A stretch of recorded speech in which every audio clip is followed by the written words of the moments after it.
YTN 라디오 김호성의 출발 새 아침. 네, 그제 태안의 화력발전소에서 일하던 24살의 비정규직 노동자 김용균 씨가 컨베이어 벨트에 끼어서 목숨을 잃었습니다. 삼각 고인의 명복을 빌겠습니다. 각종 산업 현장의 사망사고 때 자주 등장하는 말이 위험의 외주화, 죽음의 외주화 뭐 이런 얘기입니다.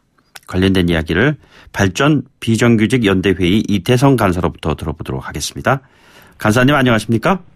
네, 안녕하세요. 예, 저희 YTN TV를 통해서도 관련된 소식을 전해주셨잖아요. 네, 그렇습니다. 이른 아침입니다만 짧게 이번 사고 개요를 좀 정리를 부탁드리겠습니다. 우선 삼가 고 김용균 노동자의 명복을 빌도록 하겠습니다.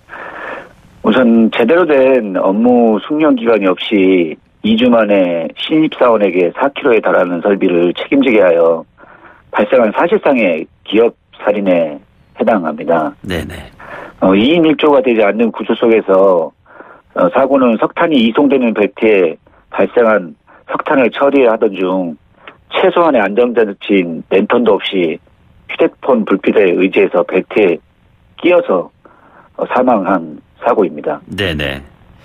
제가 과거에 영월광업소 폐광되기 이전에 취재를 했을 때 그 컨베이어 벨트에서 석탄이 실려 나오는 현장을 저도 직접 봤었거든요. 아, 네. 예, 대단히 여러 사람이 함께 그 위험을 예방할 수 있는 최소한의 복수의 사람들 2인 1조 조금 전에 언급하셨습니다만 네. 이런 것이 작업 현장의 환경이 되어야 되는데 그렇지 않았다는 얘기잖아요. 네, 그렇습니다. 발전소의 용역 노동자들은 아까 말씀하신 것처럼 근로 조건이 매우 열악합니다. 네네. 사실상 탄광과 같은 환경에서 일하는 3D 업종입니다. 예. 하지만 또 중요한 문제는 3년마다 한 번씩 경쟁 입찰을 통해서 노동자는 그대로입니다. 네네. 하지만 회사가 바뀌는 구조에서 심각한 고용의 불안을 시달리고 있고요. 네네. 문제의 본질은 돈이라는 경영 원칙이 작용하는 구조이기 때문입니다. 원청 하청 업체와의 관계를 말씀하시는 건가요? 네, 그렇습니다. 이것도 문제 제기가 그동안 현장에서 있어 오지 않았겠습니까? 계속 문제 제기를 해왔는데도 불구하고 가장 이 문제의 원초적인 질문에 대한 것이 존재합니다. 네네. 그것은 지난 20년 동안 진행됐던 발전소의 민영화. 예. 그다음에 그 과정 속에서 이명박 박근혜 정부를 통해서 공기업 선진화라는 산업 정책으로 확고하게 자리 잡았습니다. 네네. 촛불로 탄생된 문재인 대통령의 공공부문 비정규직 제로화 정책인 노동정책과 예. 산업 정책이 충돌되는 부분이 분명히 지금 있습니다. 비단 그러면 이번 현장에서만의 문제가 아니라 다른 현장에서도 유사한 사례가 이어질 수 있다는 경고 메시지로 읽히는 부분이네요. 네, 그렇습니다. 이 수익 창출이 업무의 안전 부분보다 더 중요하다는 이러한 환경이 해결되지 않는 한 비스름한 사고가 또 발생할 수도 있다는 이야기인데, 자, 그렇다면은 김용균 씨가 고용된 회사가 어떤 회사입니까? 현재 화력발전소에는 운전에는 6개와 정비에는 9개 용역회사가 3년마다 한 번씩 말 그대로 서로의 영역을 침범하는 냉수처럼 입찰 전쟁을 합니다. 네네. 고인이 근무하고 계셨던 한국발전기술이라는 회사는 네네. 최초에는 한국 남동발전이라는 발전 원청인 회사의 자회사로 시작했습니다. 예. 하지만 지금은 민간 회사인 태광파워에 매각돼서 네네. 현재는 계열사인 한국발전기술에 근무하고 계시고 있다고 알고 있습니다. 예. 자, 이번에 이 사건으로 인해서 꼭 밝혀져야 될 점들 가운데 가장 중요한 부분은 무엇이라고 보고 계시는지요? 우선 많은 언론에서도 제기를 했는데요. 최초 발견 시간이 3시 22분인데 네네. 발견 시간보다 1시간이 지난 04시 29분에 119와 112에 신고가 됐습니다. 네네. 굉장히 의문되는 부분인데요. 1시간 이상 걸렸네요. 1시간 이상. 예. 네, 그렇습니다. 네네. 이는 발견 후에도 또 다른 은폐를 시도를 했던 것이라고 의심할 수밖에 없습니다. 네네.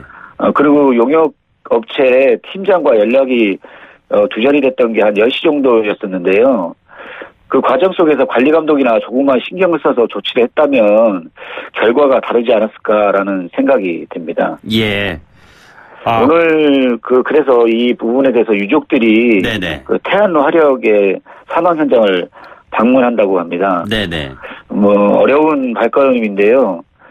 반드시 제대로 된 진상규명과 다시 한번 고인의 죽음이 명명백대 구명되기를 바랍니다. 예. 이게 지금 외주 또는 하청 노동자들이 상당 부분 차지하고 있는데 정규직 전환 정책 때문에 이 같은 일이 제대로 좀 추진되지 못하고 멈춰져 있게 되는 환경이다. 이런 지적이 있습니다. 어떤 이야기인지요? 문재인 대통령의 공공부문 그 정규직 정책은 저희에도 해당이 되는데요. 네네. 저희가 속한 운전과 정비는 지금 정규직 전환이 0%입니다. 네네. 그나마 진행되고 있는 발전의 운전 분야는 예. 그 1년째 그 제자리 걸음에 있고요. 예, 예. 발전에 또 정비를 하시는 분들이 있습니다. 한 3,000명이 되시는데요. 이분들은 아예 전환 대상에서도 제외가 되었습니다. 예, 예. 자, 그렇다면은 말이죠. 여기에서 따르는 대안 같은 건 제시되는 게 없나요? 예를 들자면은 원청사의 책임과 처벌을 강화하는 예를 들자면 중대 재해기업 처벌법이라든가 이런 부분이 있지 않습니까?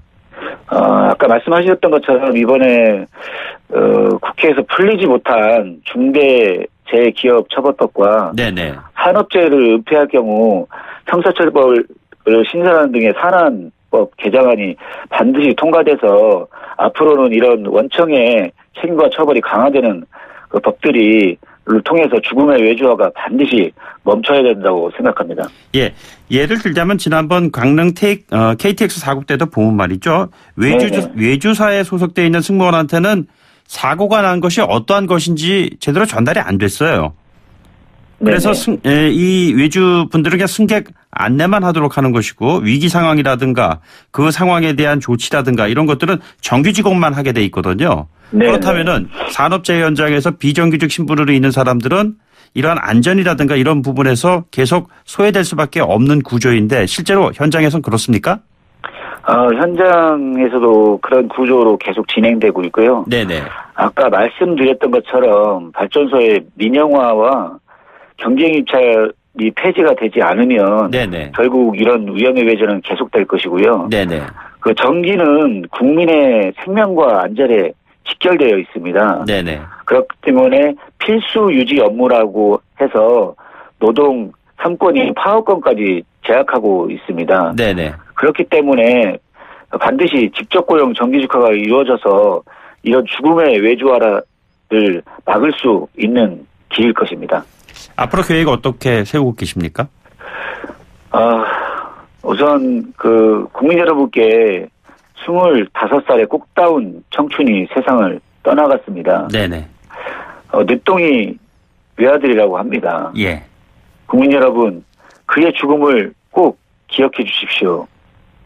저희는 오늘 7시에 광화문 광장에서 촛불 문해제를 시작으로 그 비정규직과 문재인 대통령이 만나서 정말 1,100만 비정규직의 아픔을 헤아려 주시길 간곡히 소망드립니다. 저희가 오죽했으면 정규직 안 해도 좋다고 말씀드렸겠습니까? 제발 죽지만 않고 일할 수 있는 현장을 꼭 만들어 주십시오. 국민 여러분이 기억해 주신다면 저희 그 죽음의 외주화 반드시 중단될 수 있다고 생각합니다. 알겠습니다. 많은 참여를 부탁드리도록 하겠습니다. 예, 오늘 말씀은 여기까지 듣도록 하죠. 고맙습니다. 네, 감사합니다. 네, 지금까지 발전치 비정규직 연대회의 이태성 간사였습니다.